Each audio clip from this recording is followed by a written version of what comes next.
preparing to live stream the meeting. That's good. That's what I wanted to hear. So, and I think it's already live streaming. So wonderful. So, oops. I'll be back in the room in a second. I am back in the room. Meeting is now live streaming to YouTube. It was live streaming for ages. I felt like, yeah, it didn't take too long. So, okay. My name's Graham Hooper from Coaching Partnership. This is one of our trainers, Fiona Taylor, and we're going to crack on with this interview. Fiona, tell me about yourself.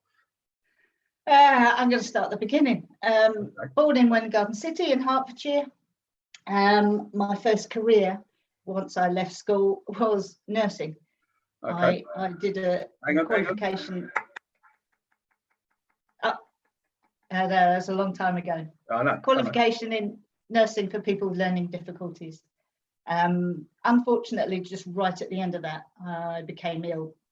I worked it out the other day. I used to be too worried to count how long it was, but it was 14 years of sick. And it was a long time, and it felt like a lifetime because I was 21. After that, I needed a sit-down job, funnily enough. And I thought, well, I can't go back into my previous career. I had to think about it, and I came up with, why don't I go into driving instruction? What an idiot. I thought it'd be an easy job. I didn't realise how much you need your head for it. So I got into the job, did the qualifications, went franchised with a local driving school, and I liked it. I felt like I was okay at it, and I did it for about 6 years, and then it started to get taxing, started to drive me nuts, and it was the same old. It was just that repetitive thing all day. And that's when I changed. That's when I found a couple of books first. First book I bought was a very expensive one about coaching. I also was fascinated by the was it the DSA? No. Well, it used to be the DSA. Yeah, no. One of the they had an article. You had a guy attending, writing an article DIA. in one of the magazines. DIA, that's right. DIA magazine. Yeah, he was the Diamond Advanced Examiner for the DIA, I believe. Yeah, so I had the book, and then I was really avidly watching those articles because I was thinking I might want to do this course because I can kind of see what they're getting at, because it's driving me nuts, and could that be the thing? What course was that? Sorry? What course was that? It might have been a certain BTEC Level 4 in coaching for driver development, Graham. Really? Oh, okay. How long ago was this thing? 2011. 9 years ago. Yeah. Okay, so tell me, you were reading the articles and having my own experiences and thinking, I had two choices. When I phoned you, what a mug, because I thought I might want to do this course. What a mug. I actually picked up the phone and phoned you, and I put the phone down thinking, oh, I'm on it then, am I? But I phoned you up, and because what was intriguing me was it was driving me nuts sitting in the car with them next to me, and I'm just saying the same things over. How many times I've got to tell you to check your mirrors? How many? I keep telling you, you won't pass your test if you don't check your mirrors. All those kind of things, and it wasn't changing. And I thought, well, I'm either going to get out of this career and find yet another one, or I'm going to retrain within this one. And I thought, I'll give this a go. So I spent my money, and day one, when I got home, I was like, for goodness sake, where has this been my whole career? As in, you know. So and that was only module one. It. Sorry. And that was only module one. Yeah, day one, module one. I was just absolutely overjoyed with it. Day one, module one. I knew it was the thing for me. It was the missing link, right from module one, the missing link. I can't believe that our industry hasn't included that from work. Yeah, embraced it. You know, Yeah. No, it's not. We have a lot of people who've gone through the course, and what's really nice is there's a lot of people like yourself have gone through the course, and it's been absolutely. I would say life-changing. I don't know, because I'm not the other people, but it has changed people for the better, and they've enjoyed what they're doing far more and reaped immense rewards from it. Yeah, but we're human. It changed me so drastically. I'm just going to turn the volume up, Graham. Okay. Just couldn't hear you very well. It changed everything about me. Absolutely. Well, when I came, sat there in the course, did you even notice me sitting there? Yes, of course. Quiet? No, you didn't. You just knew my name. I sat quiet. I was quiet and demure. Yeah, still demure. Yeah. I don't know. I'm a lot louder. Well, yes, it's yeah. I mean, you've grown, haven't you, Fiona, as a person? Yeah. So, but you've just told me quite a bit about yourself in terms of work. Tell me a bit about yourself outside work. Is this, Graham, I thought this was an interview about work. Is it a dating thing? Because, I don't mind speed dating a little bit, I'm not the fastest in the world, but I like to know a bit more about the person. Because there isn't an awful lot. Because a lot of us are so involved with work, and I think currently with the COVID-19 situation, we're all addressing that quite a lot, aren't we? Yeah. So at the moment, I'm in a flat on my own. Not really happy about that, but I think it takes time to find your next person. Before that, relationship for 20 years. Look, I'm here. I'm in a house on my own. No. That's it. Well, I mean, there's that kind of history. So,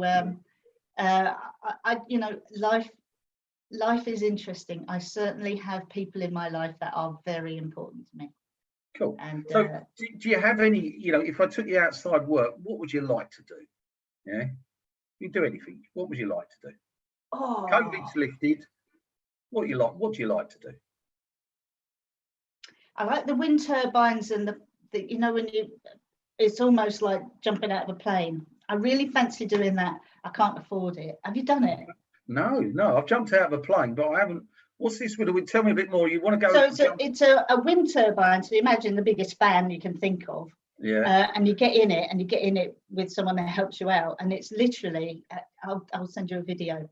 You can do that at up near the Thames, Greenwich. Yeah. There's a couple of places. Yeah. We should go. You and me. Yeah. We'll go on a date. Skydive. Yeah. It's like sky. Yeah. Yeah. But you can learn to go round and round, up and down. I went once, and you pay a lot of money, and you can have 3 goes. You get 1 minute, and you pay 90 quid, and it's just 1 minute. So it's very expensive.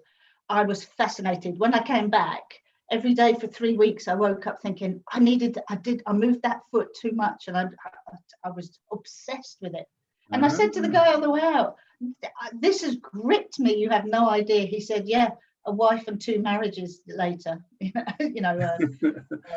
kids." He said he's lost everything, a house actually, and a marriage. He said he's just addicted to it, and he became an instructor in it. But that's one of the things I like to do. But I love holidays. I go to I do love my holidays. Where's your favourite place on holiday then? I do go to America every year. I've got a bunch out there, a bunch of friends, and it's just like family really. There's so much support. So I'm Zooming meetings with them every Sunday at the moment. Okay, 3 hours. Nice. Okay, cool. So what we're going to take this. I'll take you back to the job, because what are your current roles in your jobs now? What what do you do? I'll sit back. No. Well, I added them up. It was something like 14. different job roles. But there's sometimes, you know, 3 of the same kind of thing, like standards check training. There are different varieties of standards check training. Yeah. You know, there's ones with you, and then there's ones where people contact me independently. There's the speed awareness courses, safe and considerate driving courses, just about to train for motorways before life changed and we all had to stay at home. So the new motorway awareness course, looking forward to delivering that. It's very similar to speed, but it's you know, getting into more of those. The driver metrics I love. Okay. My favourite happens to be the delivery of the BTEC Level 4. I can't get enough of that. I couldn't believe it when you guys approached me, when Sue phoned me up and said, "Hello, Fiona, do you fancy delivering?" Do I? That made my absolute year, that did. So, I mean, that's one of my favourite things. I do the occasional learner. I don't do very much. I like to keep in control of that. But I seem to be going more in terms of specialisms, like driving with anxiety or something. So full license holders often contact me as well. Driver metrics, have I mentioned that? You have mentioned driver metrics, yeah. So people might not know when you say driver metrics. You know, if I was watching this, I don't know what driver metrics would mean. Obviously I do, but well, you do a quicker summary, I think, than me. So Driver Metrics is a company initiated by Lisa Dawn, so it's hers, but it's psychometrics. So it's based on psychometrics, so it's the psychology behind driver behaviour, and it's based on the research that she's done, bringing it forward. And then, so it's basically fleet training, but with psychometric testing.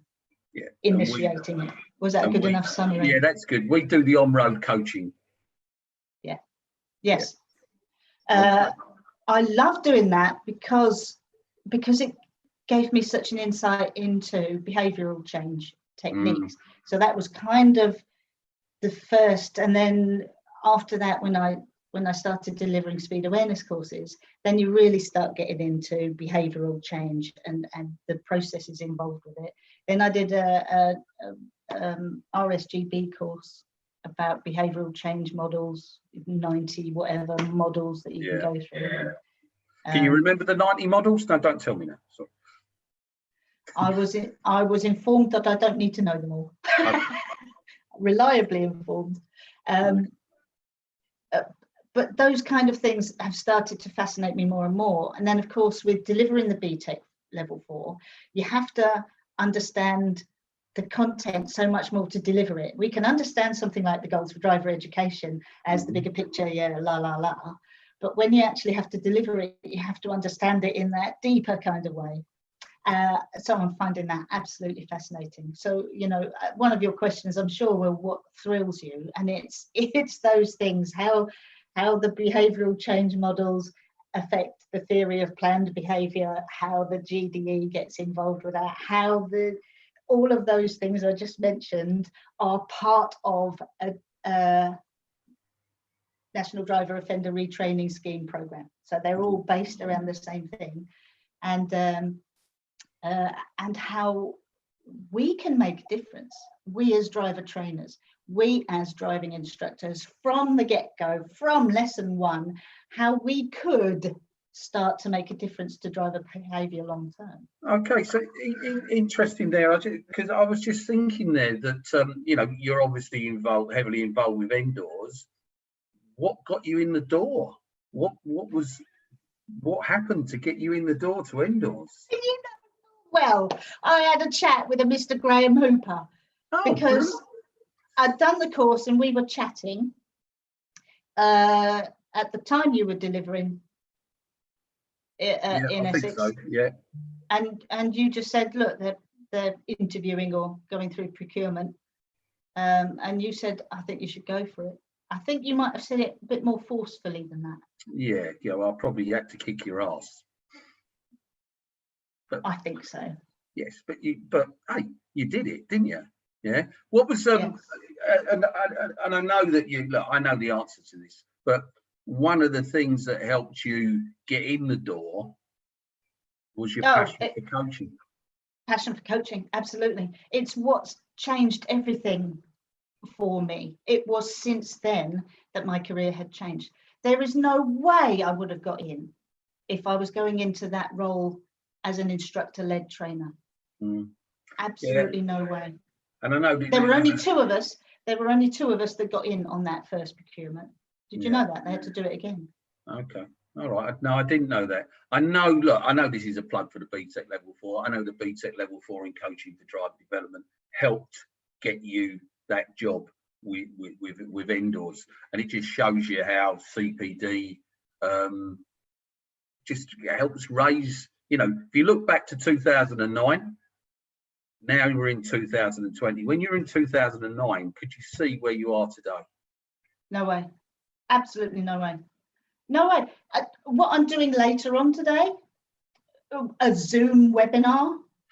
Okay, tell me about these webinars. Go on, tell me about these.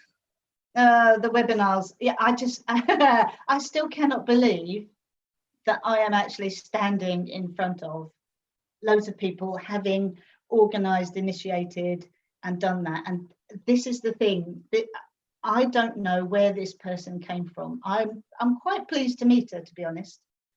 But she's a new person in my life, this version of me. And it feels good. It does feel good. What happened was we had lockdown. Yep. There was some personal stuff going on for me at the time. And I thought, lockdown is going to affect me very badly if I'm not careful. So I thought, I need to do something. Following that, they've devised an internet version, a Zoom version of the speed awareness course. So I'm delivering those a lot now. But I needed something else. And I thought, actually, if I'm going to go stir crazy, being locked down, then lots of other ADIs are going to as well. So why don't we get together? So I phoned my mate, Kev Field, and he said, well, why don't you invite Terry Leftery and Neil Whiteman? And I said, well, why don't we get Sammy Taylor involved as well? We all got together and I said, look, we need to do Zoom meetings online just to get everybody chatting. We need something just to chat about what the differences are, because I think very often people don't realise what they could be doing or where they're doing something that is coaching, and how can they bring that and spread it out more into their driver training. So I think that was what I was thinking of. It's just unleashing people's potential just by pure conversation. As Tony Robbins would say, unleash the power within. Yeah, but I think people do have it. People do it. They just don't recognise it. Absolutely. I want to actually touch in on that because you're up there presenting. Yeah. Where did you find the confidence to really get up there and present? Where did you develop those skills?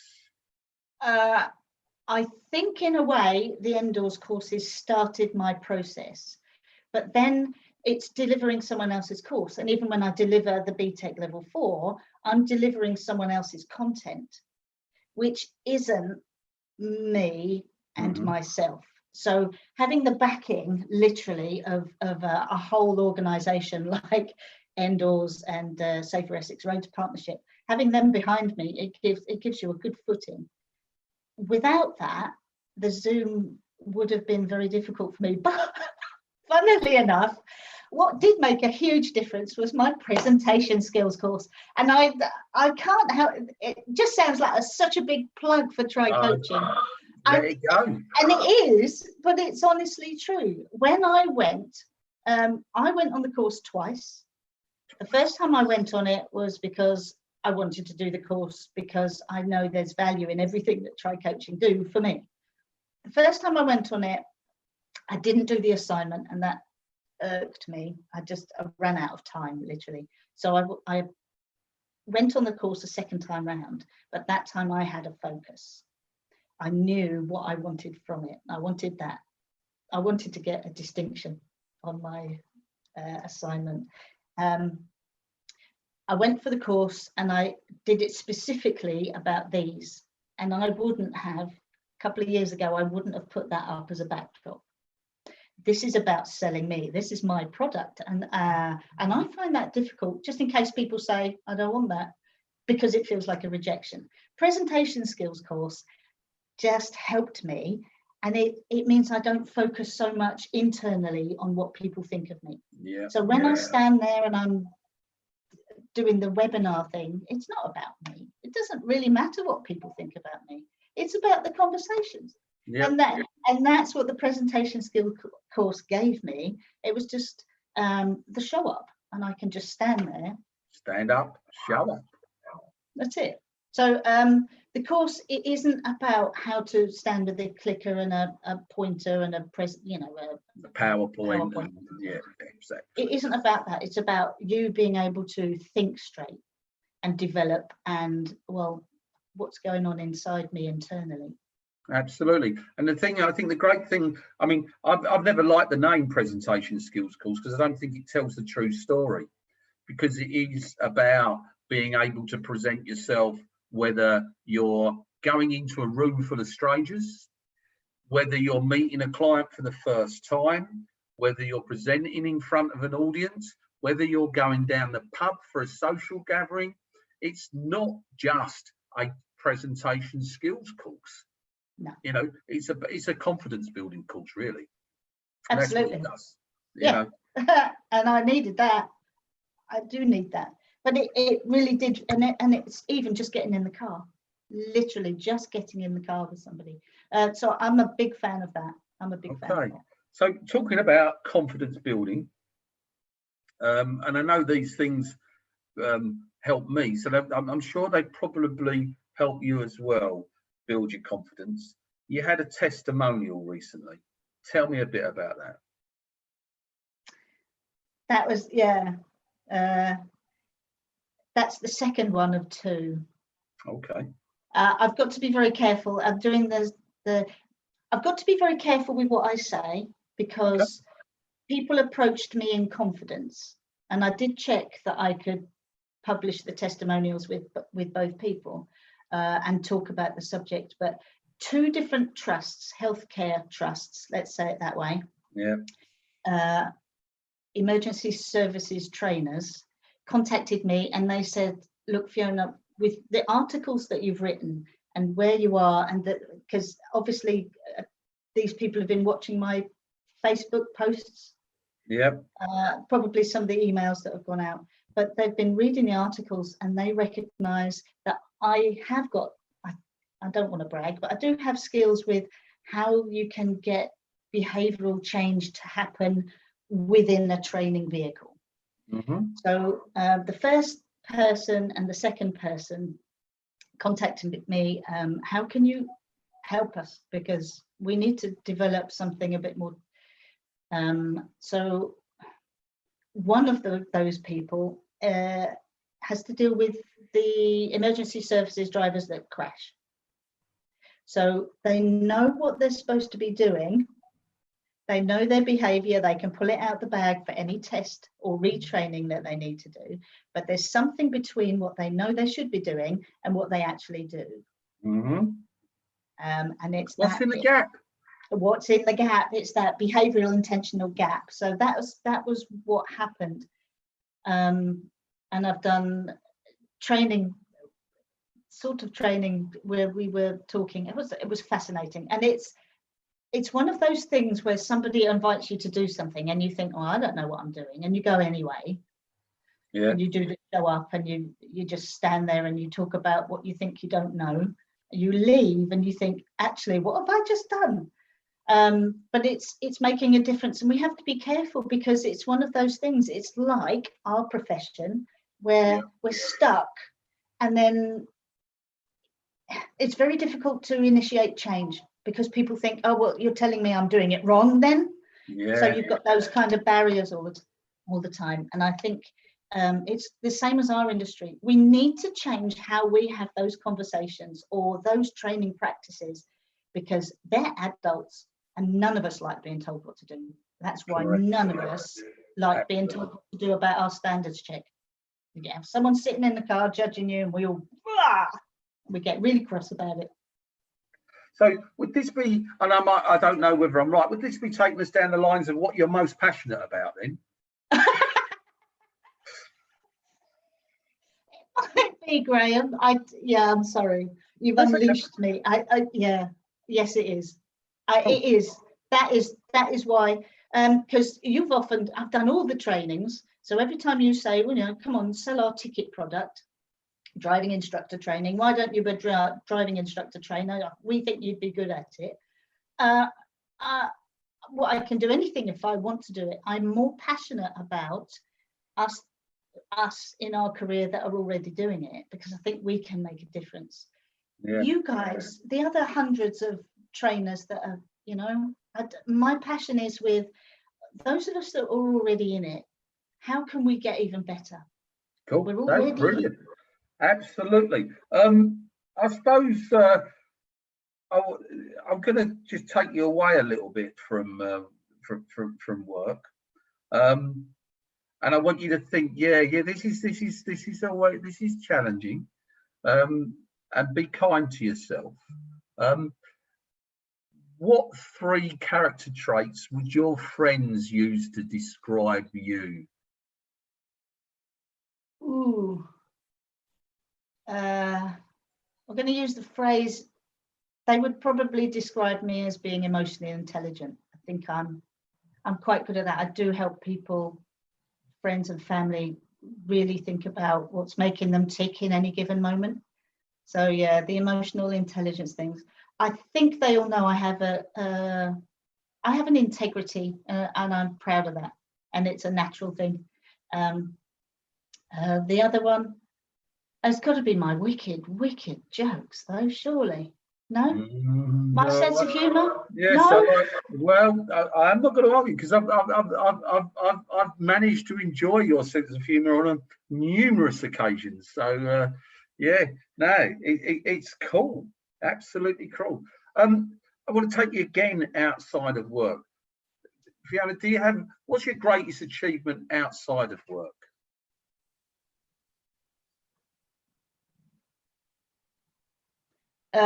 Strangely, my emotional intelligence, because I think that just helps me so much with everything.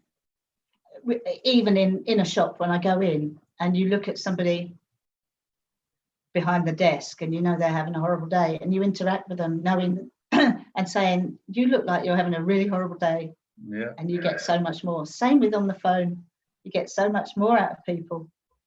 So that, because I've done a lot of work on myself to understand myself that little bit more. Because if you're going to coach before this career, that's absolutely. But one of the first things we'd say on a coaching course is you've got to learn to be self-aware. If you're not self-aware, then it becomes difficult to coach. Right, big question, the question that everybody has had to answer. And it's brought out a string of answers, and this is the one. This is the nuts and bolts of this. How do you think I rate as an interviewer?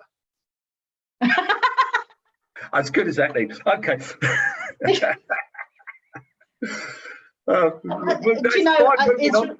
It's really good. Well, because we tend to, when we have a conversation, we do tend to have a long one. So it feels like the conversation. It does feel like you're getting the best out of me. Yes. Okay. Cool. Hi. What kind of car do you drive? One with a subwoofer in it. Whoa, subwoofer. Ooh. They said, do you want a spare wheel or a subwoofer? You want your Bang & Olufsen stereo with a subwoofer or a spare wheel? I now have green flag. Okay. And so other providers are available. Yeah, okay. So what do you bang out with your Bang & Olufsen? It's so dance kind of. Your daughter would probably like my stuff. Okay. In fact, could she give me some hints and tips about where I can go? It's got to have good rhythm. Good rhythm. Okay. All right. And a lot of bass. A lot of bass, a lot of boom. So you drum and bass, are you? It's not so much drum and bass. I need a little bit more going on. I do like a drop. Okay. Right, there's no right or wrong answer, but if you could be anywhere in the world right now, yeah, I'll wave me magic wand, COVID's gone, bomb, where would you be? Oh, I do fancy going back to Rome, but I would say LA at the moment, just because of the support network, friends out there. Just cool. Yeah. LA's cool with me. I've been to LA. Yeah. It's not a place to go. It's the people that are there for me. Yeah. No, absolutely. Yeah. So I mean, it's just quite a sprawling mass, really. And the giant sequoias, actually, because they're not that far away. Sorry, 3 places. No, okay, that's fine. What's the last book you read? Oh, one on feelings, emotions. Oh, I love that book. I'm keeping that one to myself. Oh my goodness, book on emotions. Okay. It's a fact-based book. I might whisper it in your ear. Okay, absolutely stunning. What's the best movie or box set that you've watched in the last year?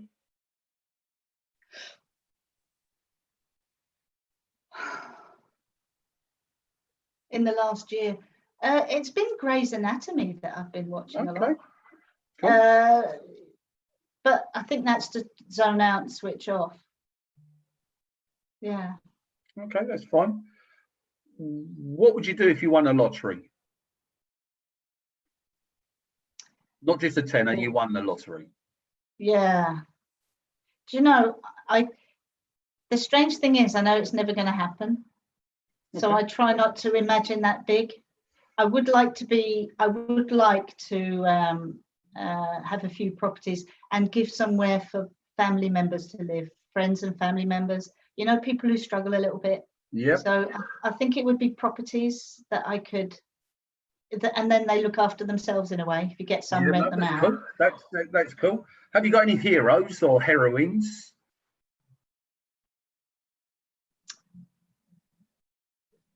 I don't think so. I can't think of any at the moment. I think there's just traits of people that I really like. Yeah. Okay. Because sometimes you really like people that are celebrities, and then you hear something about them and you think, well, that's not the person. Well, it's okay. I mean, you know, we don't know the inner depths of most people. So if there was one person that, well, maybe not hero, maybe inspired you.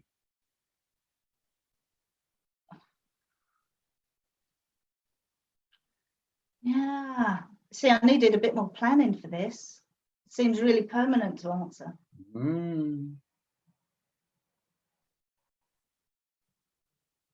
I think, yeah. One of my exes. Okay, cool. My 20-year, my ex. Okay. XX. Yeah. Okay. So, what do you like to do for fun? Be careful how you answer this. Well, we spoke about one of the wind turbine thing. It's having a go at something new. I really like physical activities, but things like oh, for goodness sake, bungee jump. Well, that's just high and bouncing about. But yes, well, I've done that already. I've done loads of things as a kid. I do want to try scuba diving, although that's underwater. And then there's the whole thing of you have to be prepared to drown a little bit, don't you?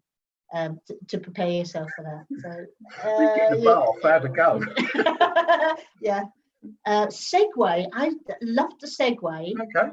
So I didn't mind doing that. My brother's got a hovercraft. I keep trying to get back in his hovercraft. Have you done hovercrafting, Graham?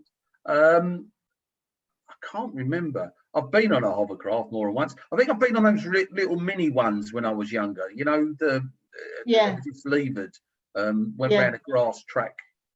Yeah, go have another go as an adult. Fabulous. Track. I want to do some track days. Yeah. So it's driving things and playing with things on wheels and engines and flying a hovercraft. Yes. Okay. I've got 2 more questions. Yeah. Okay.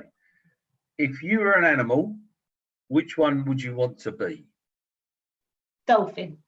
Dolphin. Okay, cool. I like dolphins. Yeah.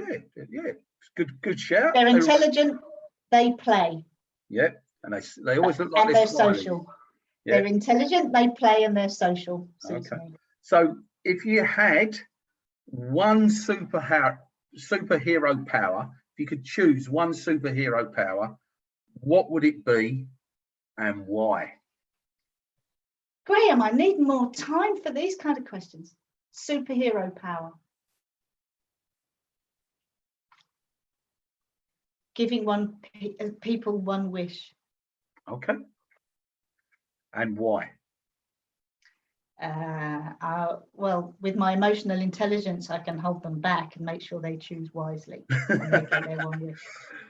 Great answer. Okay, well, that's all my questions. Is there anything you want to add before we say goodbye? No, I'm guessing that we've spoken for hours. Yeah, we've done all right. We've done I don't know, nearly 40 minutes, I think. So yeah, no. Okay, so I'm going to say it's goodbye from Graham, and all you've got to do is say it's goodbye from Fiona. Goodbye from Fiona. Okay. Take care. Have a good day, whatever it is you do.